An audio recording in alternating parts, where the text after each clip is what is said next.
भूखे बेघर लोग, गरीबी, बेरोजगारी, घटिया स्वास्थ्य और शिक्षा व्यवस्था, जहरीली नदियां, टूटी सड़कें, गंदे नाले, कूड़े के पहाड़, मंदिरों से लेकर मॉल्स और मेलों तक हर जगह अंधाधुंध भीड़। भारत की लगभग हर बड़ी समस्या का एक ही एक्सप्लेनेशन है हमारे पास, population. After all we are the world's most populous country, है ना?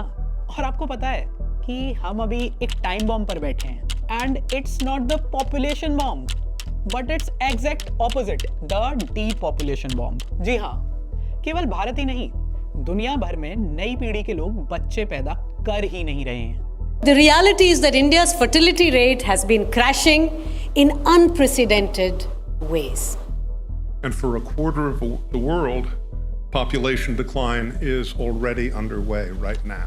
We're witnessing the most fundamental shift to take place in modern human history. The shift towards pervasive and permanent low fertility, population aging, and eventual depopulation.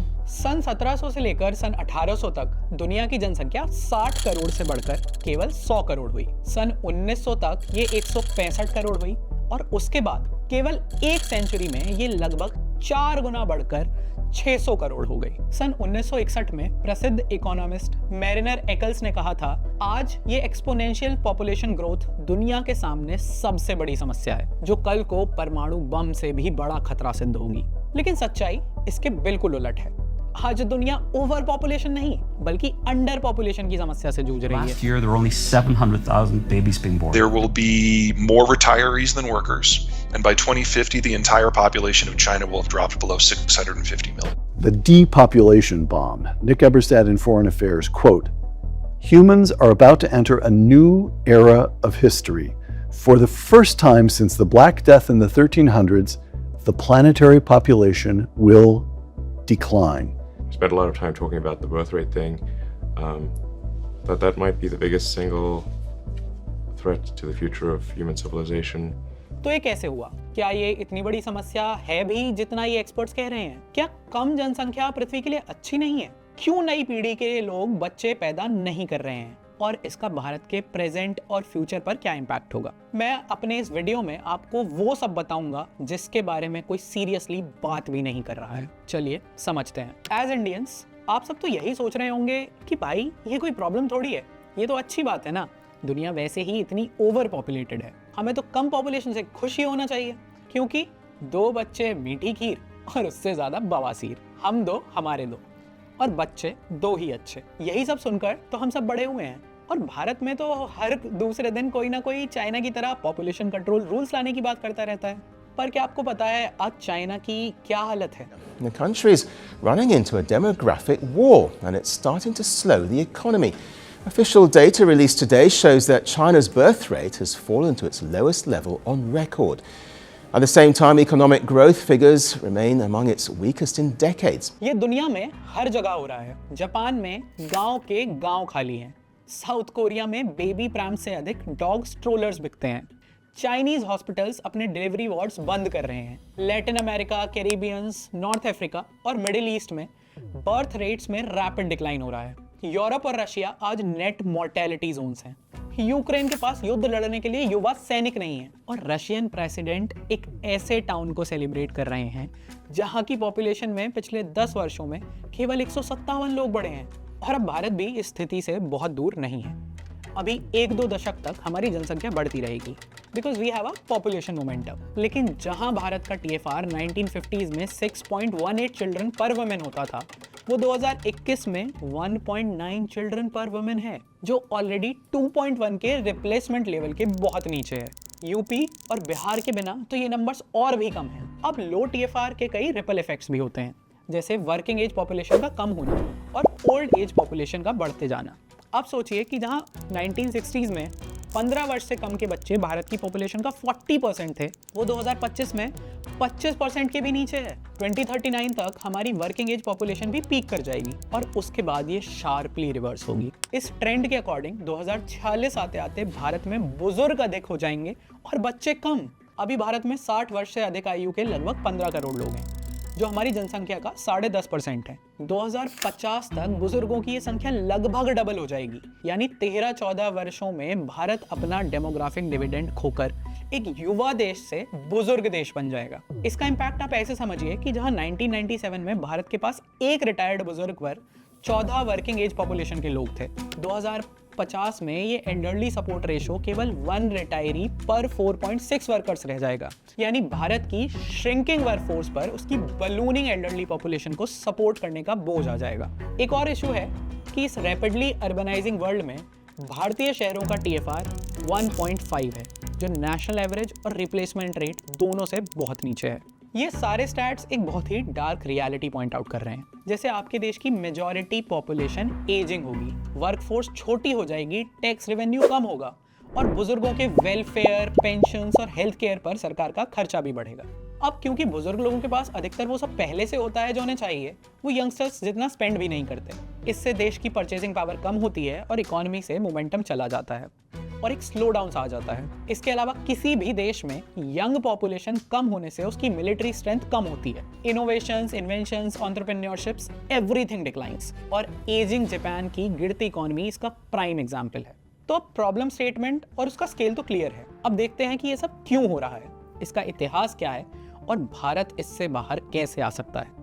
1950s में दुनिया की तेजी से बढ़ती population को लेकर इकोनॉमिस्ट्स और सोशियोलॉजिस्ट्स में एक पैनिक क्रिएट हो रहा था। सन 1968 में Stanford professor doctor Paul Ehrlich की एक बुक आई, द पॉपुलेशन बॉम्ब। एरलिक की कोर थीसिस थी कि हम एग्जिस्टिंग पॉपुलेशन का ही पेट ठीक से नहीं भर पा रहे हैं और जिस तेजी से ह्यूमन पॉपुलेशन बढ़ रही है, हम उतना फूड प्रोडक्शन नहीं कर पाएंगे और दुनिया भर में अकाल और भुखमरी की स्थिति बन जाएगी। इसी आर्गुमेंट के बेसिस पर जनरल पब्लिक और गवर्नमेंट्स ने पॉपुलेशन कंट्रोल पर अपना ओपिनियन बना लिया था। 1970 से यूएसएड, वर्ल्ड बैंक और यूएन पॉपुलेशन फंड जैसी ऑर्गेनाइजेशंस ने दुनिया भर में फैमिली प्लानिंग प्रोग्राम्स को फंड करना शुरू कर दिया, स्पेशली भारत, इंडोनेशिया और बांग्लादेश जैसे देशों में। दुनिया की पॉपुलेशन कम करने के लिए साउथ एशियन कंट्रीज को चुनने के पीछे 19th सेंचुरी के वेस्टर्न रेसिस्ट की यूजेनिक्स भी थी। इसके थ्रू वो सुपीरियर इंडिविजुअल्स यानी वाइट्स का रिप्रोडक्शन प्रमोट करते थे और इंफीरियर इंडिविजुअल्स यानी नॉन वाइट्स का प्रिवेंट। वर्ल्ड वॉर 2 तक आते आते यूजेनिक्स के साथ नाज़ीज़ का नाम जुड़ गया था,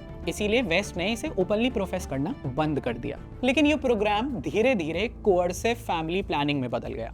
वेस्टर्न एजेंसीज ने भी भारत को पॉपुलेशन कंट्रोल के लिए सैकड़ों मिलियन डॉलर्स के लोन दिए और जैसे ही सन 1975 में इंदिरा गांधी ने इमरजेंसी लगाकर सभी सिविल लिबर्टी सस्पेंड कर दी, संजय गांधी ने भारत में फोर्स नसबंदी शुरू करवा दी। विद इन अ ईयर सरकार ने तरह तरह के लालच से और जबरदस्ती करके 62 लाख भारतीय पुरुषों की नसबंदी कर दी थी। नाजियों ने भी थर्ड राइक के अंत तक केवल 4.5 लाख स्टेरिलाइजेशंस किए थे। यानी डिक्टेटर इंदिरा के बेटे संजय गांधी ने इमरजेंसी के एक ही वर्ष में नाजियों से भी 15 गुना अधिक लोगों की जबरदस्ती नसबंदी कर दी थी। पुलिस गांव के गांव घेरकर पुरुषों को पकड़कर इनको नसबंदी कैंप्स में ले जाती थी। जब टारगेट्स पूरे नहीं होते थे तो सरकारी अधिकारी नसबंदी करवाने के लिए अपने कर्मचारियों की सैलरी रोक देते थे, उनका ट्रांसफर कर देते थे और उन्हें नौकरी से निकालने से लेकर गांव में सिंचाई का पानी रोक देने की धमकियां देते थे। एक बार तो बस कुछ हफ्तों में ही दिल्ली पुलिस के भी 2000 से अधिक पुलिस वालों तक की नसबंदी करवा दी गई थी। कॉलेज स्टूडेंट्स को फोर्सिबली स्टेरिलाइज किया जाता था। हॉस्पिटल्स में इलाज से पहले लोगों से स्टेरिलाइजेशन सर्टिफिकेट्स मांगे जाते थे। जेल के कैदियों, रैन बसेरों और फुटपाथ पर रहने वालों की तो बिना मर्जी के नसबंदी कर दी जाती थी। नॉन स्टेरिलाइज लोगों को सरकारी लाइसेंसेस, लोन, फर्टिलाइजर्स, बिजली के कनेक्शन सब डिनाई कर दिया जाता था। शाह कमीशन की 1978 की रिपोर्ट के अनुसार जून 1975 से मार्च 1977 तक केवल 2 वर्षों में 1 करोड़ 10 लाख लोगों की जबरदस्ती नसबंदी की गई थी। ये काफी शॉकिंग है कि कोई इस तानाशाही पर बात ही नहीं करता है। संजय गांधी के इन फेमस स्टेरिलाइजेशन कैंपेन के बाद भी ये फैमिली प्लानिंग और बर्थ कंट्रोल प्रोग्राम्स ऑफिशियली चलते रहे। इवन 2013-14 में भारत में 40 लाख स्टेरिलाइजेशंस किए गए थे। भारत के इस फैमिली प्लानिंग प्रोग्राम को एज इट इज चलते हुए आधी शताब्दी बीत चुकी है। सारे स्टैट्स बता रहे हैं कि परिस्थितियां बदल रही हैं और भारत का TFR बहुत तेजी से नीचे गिर रहा है, लेकिन फिर भी अभी तक हमारे नेता और बाबूडम बच्चे 2 ही अच्छे से आगे ही नहीं बढ़ पा रहे हैं। इट्स हाई टाइम कि भारत अपनी बदलती रियलिटी को एक्नॉलेज करके अपनी फैमिली प्लानिंग पॉलिसीज को रिकैलिब्रेट करे, जिससे हम अमीर देश बनने से पहले बुजुर्ग देश ना बन जाएं। अब बात आती है कि लंबे समय से बढ़ती आ रही पॉपुलेशन के सामने अचानक से ये लो टीएफआर जैसी समस्या कहाँ से आ गई। पहले के कंपैरिजन में हमारी इनकम अधिक है, अपॉर्चुनिटीज ज़्यादा हैं, बेटर अपॉर्चुनिटीज भी हैं और खाने की तो बिल्कुल कमी नहीं है। तो फिर ऐसा क्यों हो रहा है कि लोग बच्चे पैदा नहीं करना चाहते, या फिर वो बच्चे पैदा करना तो चाहते हैं लेकिन किन्हीं कारणों से कर नहीं पा रहे। इसके लिए आप सबके दिमाग में सबसे पहला रीजन आएगा इकोनॉमी। 1990s के लिबरलाइजेशन के बाद से भारत में रैपिड अर्बन माइग्रेशन हुआ है। लोग नई अपॉर्चुनिटीज और बेटर लिविंग स्टैंडर्ड्स के लिए गांव से शहरों में शिफ्ट कर रहे हैं। जहां 1991 में भारत का अर्बन पॉपुलेशन शेयर 25.7% था, वो 2011 में 31% और 2024 में लगभग 37% हो गया है। और सरकारी एस्टिमेट्स हैं कि 2030 तक ये 40% तक पहुंच जाएगा। यानी लोग तेजी से शहरों की ओर मूव कर रहे हैं, जहां रहना, घर लेना, शादी करना, बच्चे पैदा करना और फिर उसको वहां के मॉडर्न लिविंग स्टैंडर्ड्स के अकॉर्डिंग बड़ा करना बहुत ही महंगा हो गया है और अधिकतर लोग ये अफोर्ड नहीं कर पा रहे क्योंकि लंबे समय से वेजेस भी लगभग स्टैग्नेंट हैं। UNFPA ने अपने सर्वे में जब इंडियंस से उनके कम बच्चे पैदा करने का कारण पूछा तो 38% लोगों का रीजन था फाइनेंशियल लिमिटेशंस, 22% का सही घर ना होने की समस्या, 21% लोगों के लिए अनएम्प्लॉयमेंट या जॉब सिक्योरिटी एक बड़ा रीजन था और 18% लोगों ने इनसफिशिएंट चाइल्ड केयर को एक मेजर फैक्टर बताया। नाउ थिंक अबाउट इट, एक टियर 1 या 2 सिटी में प्रेगनेंसी से लेकर बच्चे के स्कूल कंप्लीट करने तक का खर्चा आराम से 15-20 लाख रुपए हो जाता है। ऊपर से आजकल महंगे ट्यूशंस और एक्स्ट्रा करिकुलर्स भी लगभग मैंडेटरी हो गए हैं। अपार्ट फ्रॉम दिस, जिस तरह की जहरीली हवा में हम सांस ले रहे हैं, हेल्थ केयर पर भी कुछ कम खर्चा नहीं होता है। इसका इम्पैक्ट आपको भारत के अर्बन और रूरल फर्टिलिटी रेट्स के डिफरेंस को देखकर साफ समझ आ जाएगा। और 2023 की लेटेस्ट SRS रिपोर्ट के अकॉर्डिंग तो अर्बन इंडिया का TFR 1.5 तक गिर गया है, जो नेशनल और रूरल TFR से बहुत कम है। इट क्लियरली मीन्स कि शहरों में बच्चे पैदा करना और पालना बहुत कठिन है। इस सब से कपल्स की लाइफस्टाइल में एक बड़ा चेंज आया है, जिसे डिफाइन करने के लिए अलग अलग टर्म्स भी हैं, जैसे डिंक्स, यानी वो कपल जिसमें दोनों लोग कमाते हैं लेकिन उनका कोई बच्चा नहीं है। फिर आते हैं डिंक वार्ड्स, जो अपने बच्चों की इमोशनल गैप को फिल करने के लिए कुत्ता पाल लेते हैं। एक और कैटेगरी है किपर्स, जो खुद काम करना ही नहीं चाहते और अपने पेरेंट्स की रिटायरमेंट सेविंग्स पर मजे करते हैं। और साउथ कोरिया में तो इस जनरेशन के लिए एक अलग ही टर्म है, सामपो या एनपो, यानी वो जनरेशन जिसने 3 चीजों पर गिव अप कर दिया है, डेटिंग, शादी और बच्चे पैदा करना। Now, apart from this, reproduction largely depends on the fact कि महिलाएं क्या चाहती हैं। जैसे जैसे सोसाइटी अर्बनाइज और मॉडर्नाइज हुई है, महिलाओं के लिए एजुकेशन और जॉब अपॉर्चुनिटीज बेटर हो गई हैं। सोसाइटी की सोच में भी इसको लेकर बदलाव आया है और फिर कॉन्ट्रासेप्शंस, प्रेगनेंसी और अबॉर्शंस जैसे डेवलपमेंट्स ने सेक्स और रिप्रोडक्शन को एक बड़े एक्सटेंट तक अलग अलग कर दिया है। इससे महिलाएं चाइल्ड बर्थ को लिमिट कर पाई हैं। उनके ऐसा करने के पीछे कई सारे रीजंस हैं, जैसे सोसाइटल चेंजेस, बच्चों के डिसीजंस में महिलाओं की एजेंसी बढ़ी है। नई जनरेशन में उनके अगेंस्ट डोमेस्टिक वायलेंस पहले के कंपैरिजन में सिग्निफिकेंटली कम हो गई है। विद बेटर एजुकेशन महिलाएं करियर को प्रायोरिटाइज कर रही हैं, जॉब्स के लिए शादियां लेट होती हैं और इसीलिए महिलाओं में फर्टिलिटी इश्यूज बढ़ रहे हैं। नाउ इमेजिन एक 2 इनकम हाउस होल्ड में महिलाओं पर ऑफिस के काम के बाद घर के काम की रिस्पॉन्सिबिलिटी भी होती है और उसके ऊपर से बच्चे पालना तो और भी कठिन। इसीलिए वर्किंग वुमेन बच्चे पैदा करने को लेकर बहुत अनविलिंग होती जा रही हैं। और ये एक प्रूवन फैक्ट है कि मैरिज और मदरहुड दोनों ही महिलाओं के करियर में एक हिंड्रेंस का काम करते हैं। मदरहुड के बाद उनकी वेजेस में गैप आ जाता है और मैटरनिटी लीव जैसे मैंडेटरी प्रोविजंस के चलते एम्प्लॉयर्स में विलिंगली या अनविलिंगली उनके अगेंस्ट एक बायस आ ही जाता है। इसके अलावा महिलाओं में हाइपरगैमी यानी अपने से बराबर या ऊपर के व्यक्ति से शादी करने का चलन है। पढ़ी लिखी महिलाओं के स्टैंडर्ड्स बदल गए हैं, वो अपने करियर और फ्यूचर को लेकर एम्बिशियस है और अपने से कम कमाने वाले या कम पढ़े लिखे पुरुष से शादी करना नहीं चाहती। इससे महिलाओं और पुरुषों के बीच एक मेटिंग गैप आ जाता है। इसीलिए महिलाएं उनके स्टैंडर्ड का पार्टनर मिलने तक शादियां डिले करती रहती हैं और इससे उनकी फर्टिलिटी भी कम हो जाती है। इसी प्रॉब्लम के चलते ग्लोबली महिलाओं ने अपने एग्स फ्रीज करने का ट्रेंड शुरू कर दिया है। इस समस्या का एक और बड़ा रीजन है मॉडर्न सोसाइटीज का टॉक्सिक वर्क कल्चर। अभी भारत में ये समस्या उतनी बड़ी नहीं हुई है, लेकिन हम लोग बढ़ उसी डायरेक्शन में रहे हैं। What do you do sitting at home? How long can you stare at your wives? How long can the wife stare at your husband? Come on, get to the office and start working. Our youngsters must say, this is my country. I want to work 70 hours a week. But I don't agree with this work-life balance concept. मैं आपको Korea के example से समझाता हूँ। South Korea में अधिकतर corporate spaces में काम करने वाले युवा 12-12 घंटे ऑफिस में होते हैं। उनका डिनर भी अपने घर की जगह ऑफिस में होता है। जो अपनी फैमिली को प्रायोरिटाइज करता है उसे अपने बॉसेस का गुस्सा झेलने के साथ साथ कंपनी में अपनी ग्रोथ को रिस्क करना पड़ता है। आप खुद सोचिए, ऐसे वर्क एनवायरनमेंट में यंग लोगों को प्यार, शादी, बच्चे, परिवार, इस सब के लिए कब समय मिलेगा? ये एक ऐसा विषय है जिसके बारे में इंडियन कॉर्पोरेट लीडर्स को जरूर सोचना चाहिए। इंडस्ट्रियलाइजेशन या फिर वेस्टर्न इन्फ्लुएंस के चलते अधिकतर देशों में डेवलप्ड होने का अर्थ स्टैंडर्डाइज हो गया है और इसका इम्पैक्ट भी सभी देशों पर लगभग एक जैसा ही पड़ रहा है। 90% अर्बनाइज इंडस्ट्रियल वर्ल्ड में सोसाइटी का lifestyle community based family work से इंडिविजुअल बेस्ड करियर वर्क पर शिफ्ट हो गया है। इससे समाज में अधिक बच्चे पैदा करने के इंसेंटिव खत्म हो रहे हैं। पढ़ी लिखी शहरी महिलाएं शादी, बच्चे और पुरुषों के लिए जल्दी सेटल होने वाली ट्रेडिशनल नॉर्म्स में बिलीव नहीं करती। शादी अब एक कॉर्नर स्टोन इवेंट से कैपस्टोन इवेंट बन गई है। लोग पहले शादी करके अपने पार्टनर के साथ अपनी लाइफ बिल्ड करते थे, अब वो सेटल और स्टेबल होने के बाद शादी के बारे में सोचते हैं। इस अप्रोच से बच्चे पैदा करना बहुत डिले हो जाता है और तब तक फर्टिलिटी भी बहुत कम हो जाती है और फिर लोग चाहकर भी बच्चे पैदा नहीं कर पाते। अब आपके पड़ोसी वो लोग होते हैं जो सुबह शाम आते जाते आपको अपनी बिल्डिंग के हॉलवेज में दिखाई देते हैं। लोगों के पास घर और काम के बाहर कोई थर्ड प्लेस नहीं है जहां वो सोशलाइज कर सकें। इससे कम्युनिटी बिल्डिंग की संभावनाएं कम हो जाती हैं और आप अपने बच्चों की देखभाल के लिए किसी पर रिलाय भी नहीं कर सकते। युवा अधिकतर समय रियल वर्ल्ड की जगह डिजिटल डिवाइसेस पर होते हैं। रियल लोगों की जगह वर्चुअल इमेजेस से इंटरेक्ट करते हैं, जिससे लोग रियल लाइफ में किसी के प्रति नेचुरली अट्रैक्ट होने की जगह सोशल मीडिया के ब्यूटी इन्फ्लेशन के अकॉर्डिंग अपने स्टैंडर्ड्स बनाते रह जाते हैं। इससे ह्यूमंस का एक कमोडिफिकेशन जैसा होता जा रहा है और लोग मिलना जुलना नहीं प्रेफर कर रहे हैं।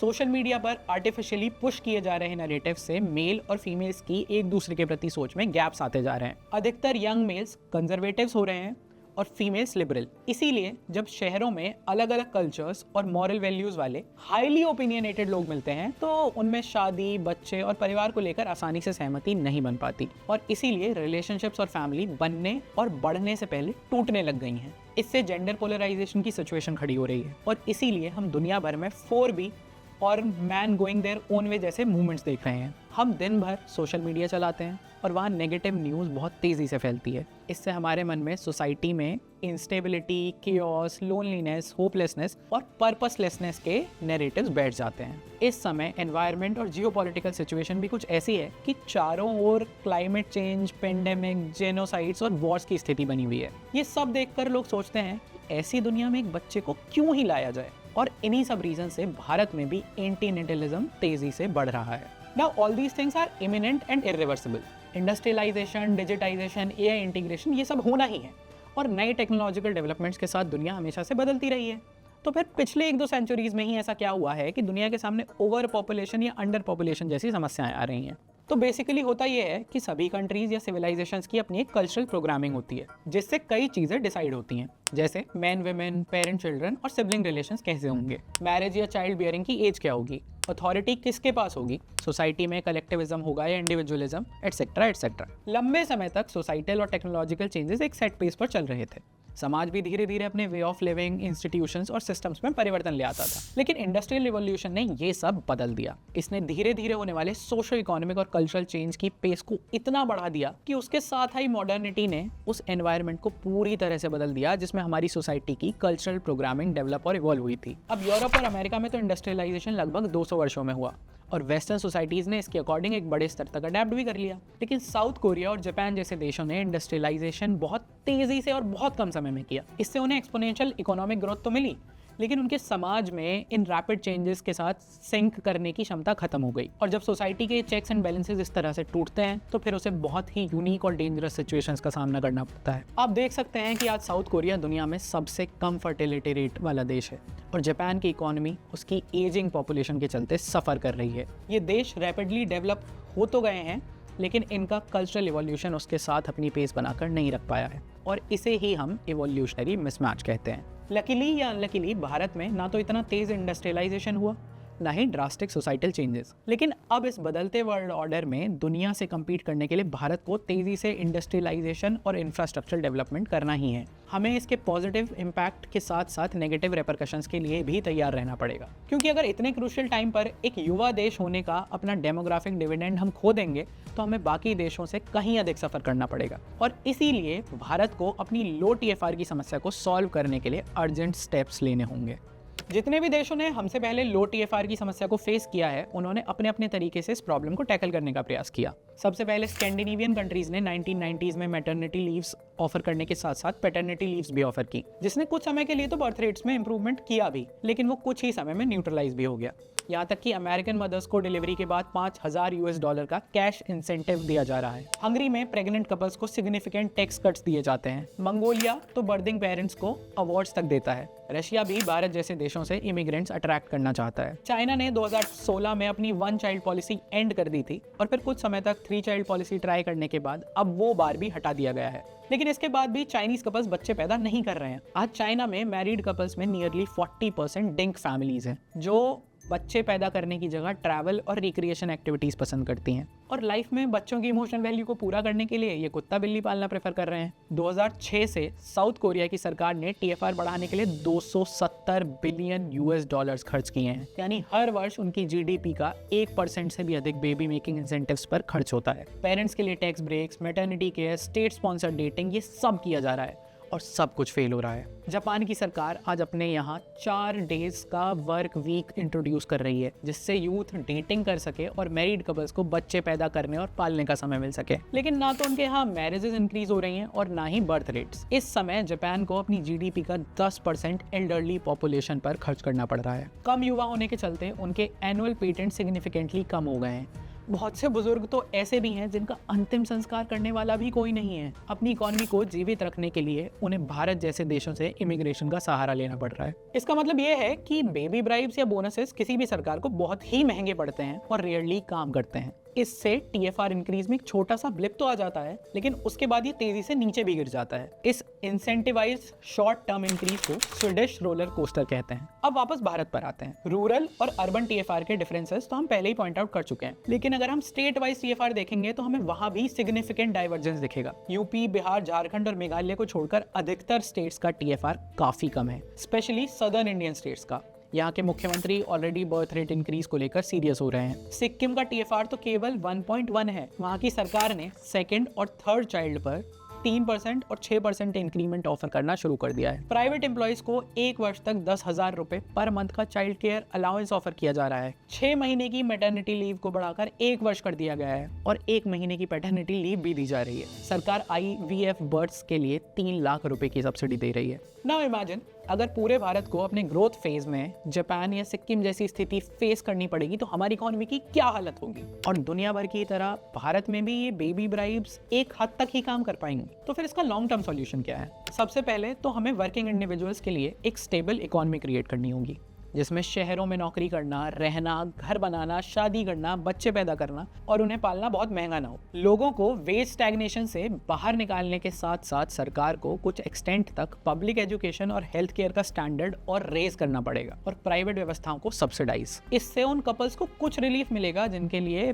बिना 2 इनकम्स के शहर में टिक पाना भी असंभव सा हो गया है। सरकार को रियल एस्टेट और रेंट को भी कंट्रोल में रखना होगा, जिससे मेजर सिटीज में हाउसिंग अफोर्डेबल रहे। इसके अलावा हमें सारी इकोनॉमिक ग्रोथ और अपॉर्चुनिटीज को कुछ बड़े शहरों में कंसंट्रेट ना करके नए शहर और छोटी छोटी इकोनॉमीज बनाने पर ध्यान देना होगा। और इस सब के बाद भी सबसे महत्वपूर्ण होगा फैमिली स्ट्रक्चर के ब्रेकडाउन को रोकना। इस पर प्राइम मिनिस्टर की इकोनॉमिक एडवाइजरी कमेटी की मेंबर डॉक्टर शामिका रवि ने अपने आर्टिकल में बहुत अच्छे से एक्सप्लेनेशन दिया है। वो कहती हैं कि फर्टिलिटी अंडर अचीवमेंट के लिए केवल इकोनॉमिक्स ही नहीं बल्कि साइकोलॉजिकल, कल्चरल और स्ट्रक्चरल फैक्टर्स भी बहुत इंपॉर्टेंट होते हैं। उनका कहना है कि रैम्पेंट अर्बनाइजेशन ने बहुत तेजी से फैमिलीज को न्यूक्लियराइज किया है, जिससे ट्रेडिशनल फैमिली स्ट्रक्चर क्रम्बल कर गया है। वो स्ट्रक्चर जो बच्चे पैदा करने और पालने में आपको पूरा सपोर्ट करता था। पहले कहा जाता था कि एक बच्चे को पालने में पूरा गांव लगता है, लेकिन आज गांव तो छोड़िए, एक बच्चे के पास उसके दादा दादी, बुआ, चाचा, ताऊ कोई नहीं है। जहां अर्बन कपल्स को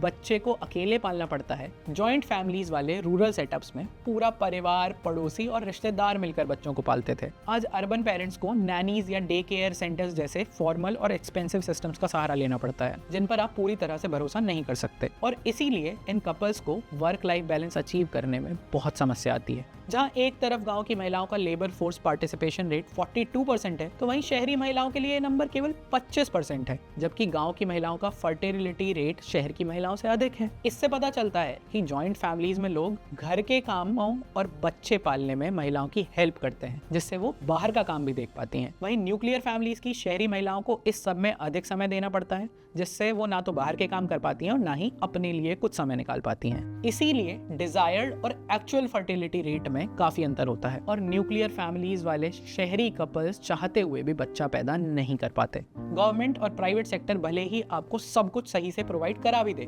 तब भी वो फैमिली सपोर्ट को रिप्लेस नहीं कर सकती है, जो सबसे इफेक्टिव होता है। आज भारत को बुजुर्ग होने से पहले अमीर होने के लिए प्लान करना है। हमें मॉडर्निटी और ट्रेडिशन के बीच एक बैलेंस बनाकर चलना होगा। हमारी सरकार के साथ साथ हमें भी इस विषय को गंभीरता से लेना चाहिए, क्योंकि डेमोग्राफिक्स केवल नंबर्स नहीं है, वो ये भी तय करते हैं कि इकोनॉमी और सोसाइटी कैसे फंक्शन करेगी। हमारी स्थिति दुनिया के बाकी देशों जितनी गंभीर तो नहीं है, लेकिन हमें उनसे सीखकर इस समस्या से दूर ही रहना होगा। अगर हम ऐसा नहीं कर पाए तो ना तो हमारा विकसित भारत का सपना पूरा होगा, ना ही हमारी नई पीढ़ी को वो जीवन मिल पाएगा जो वो चाहते हैं। विचार कीजिए। धन्यवाद।